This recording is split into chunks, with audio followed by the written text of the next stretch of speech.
Nisy ihany koa ny fampiratiana ireo sary miandraikitra indrindra ny 7 martsa 1770 tetsy amin'ny direction des combattants nationalistes ampahafantarina ny malagasy ny zava-niseho nandritra izany fotoana izany.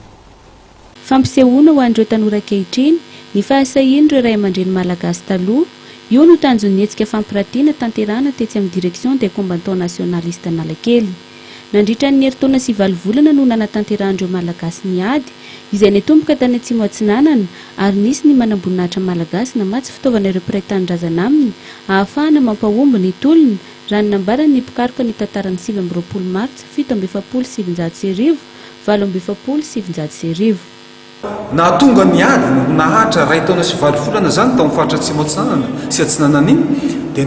fijoroany Lieutenant Randriamaromana Albert izay namasy fitaovam-piadiana anireo mpiady tia tandrazana ireo satria ity manamboninahitra malagasy ity zany dia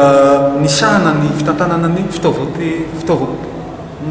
fitaovam-piadiana zany tao mitovy be soratra fianaratsoa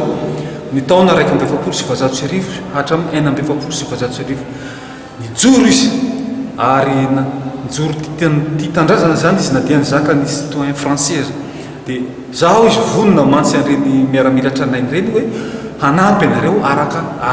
fitaovam-piadiana dia nijoro dia namoaka tao mitovy be soratra fitaovam-piadiana tahaka ny fusil mitrailleur 24-29 mousqueton ny mas 36 izay zany no zava-dehibe fantatry ny tanora ankehitriny dia ny Lieutenant Randriamaromana Albert